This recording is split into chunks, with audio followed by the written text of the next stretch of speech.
Ciao ragazzi, sapete come dice il proverbio, no? Paese che vai, usanze che trovi, ma anche sapori che trovi, come qui a Villimpenta. Questa è una mappa antica e qui il sapore per eccellenza è quello contenuto in questi piatti, eccoli qua. Primo fra tutti il risotto alla villimpentese, fatto seguendo una tecnica particolare, molto mantovana perché siamo in provincia di Mantova. E allora sono venuto a trovare Alessio perché anche lui, come me, è uno che ama le tradizioni e anche mangiare bene. Certo che te mangi grosso, Alessio? Tutto grosso qui, guarda che cicciole belle. Ma perché così grosso? Che piastra è questa? Piastra del 12. E come mai? Ancora mio nonno sempre detto minimo il 12, se no con quelle più fine te fai le polpette invece. Invece qua è da sentirsi. Chiega da sentirsi e il pisto con il riso. Guarda. Pronti? Allora adesso il condema. Aglio, pelà e tira via l'anima.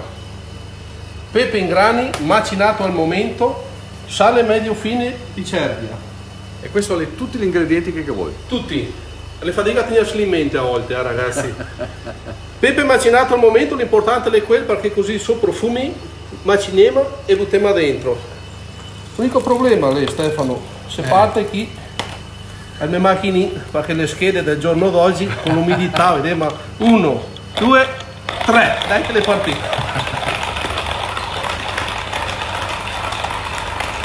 Questo è il rumore di una volta. Sentite come canta. Senti che roba. Troché Sanremo. Olè.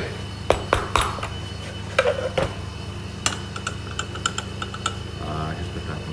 Questi è i rumori della volta, Alessio. Eccoci qua, sì, questo è ancora quel del mio poro nonno, quel che mi ha insegnato proprio a fare questa roba.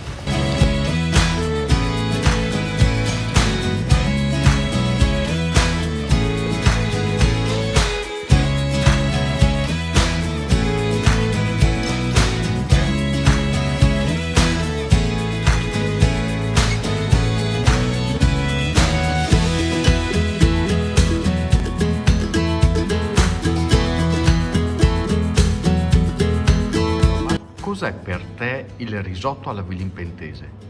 Questo.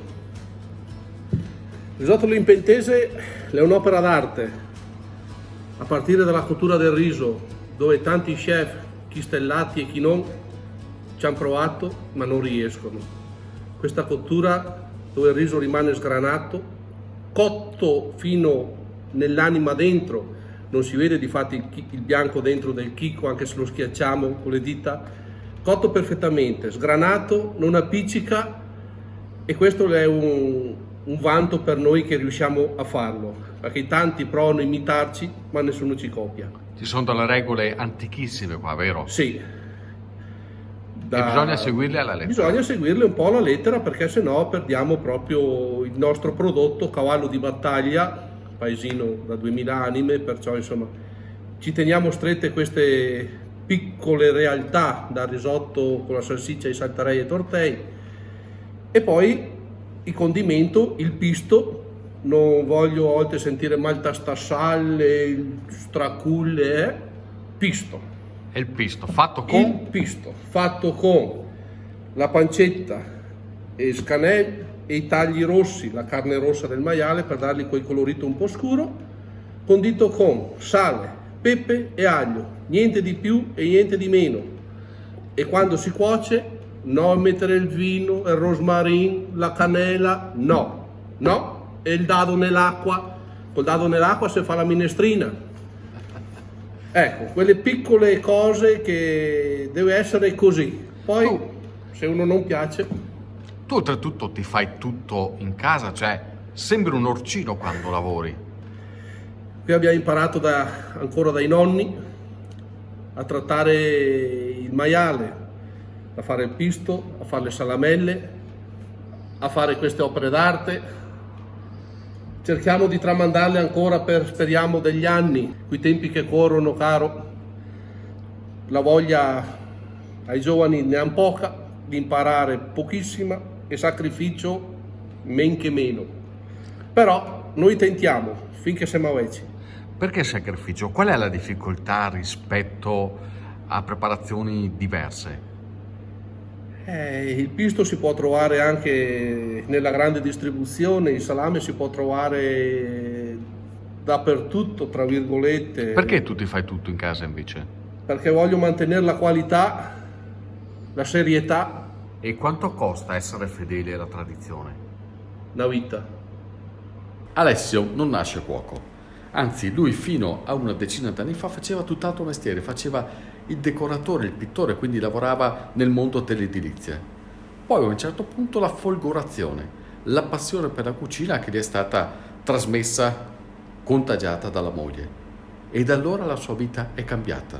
La sua vita sono diventati i sapori, quelli che abbiamo visto e anche quelli che state per vedere.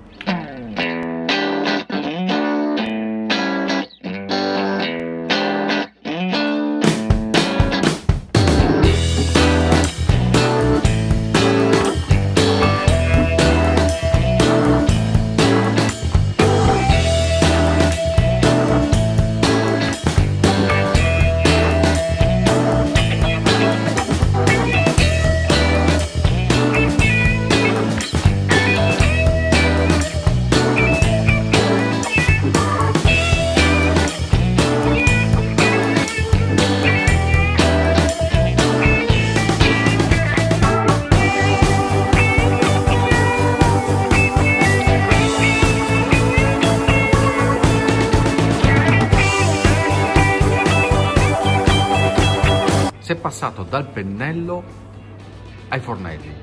Com'è stato questo passaggio? È stato un po', diciamo, prima del fornello la pizza, che mi piaceva fare le pizze e allora quando alla sera tornavo, venivo qua, imparavo dal pizzaiolo, si prova a stendere, si rompe una roba, l'altra, però è sempre stato una soddisfazione ad arrivare alla meta, anche se non si arriva mai perché non si è mai finito di imparare. Qual è il valore di questa cucina, Alessio, secondo te? Il valore anche affettivo, perché quando vedi, adesso è venuta tra virgolette la suocera a mancare, però anche tante dritte dalla suocera, la mamma di mia moglie, sono tante piccole cose sottili che un giovane ti direbbe ma conta niente, male lì stesso. Invece no. Perché contano per te? Le tradizioni vanno mantenute e rispettate. Come si portava rispetto a Naia, rispetto per le tradizioni che sono quelle che ripagheranno anche fra 100 anni. Ne rimarrà uno buono, capace da fare risotto, farà fortuna, tra virgolette. Non possiamo competere con i McDonald's per i panini o lo stinco con chi ne fa a quintali, perciò questo non lo faranno mai chi si improvvisa o chi non avrà qualche fondamento. Nei tortelli, nei saltarei, c'è chi sa neanche cosa sono.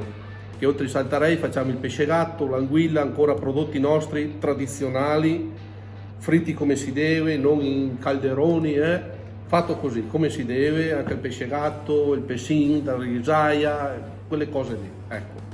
Fare il ristoratore è già di per sé un lavoro duro.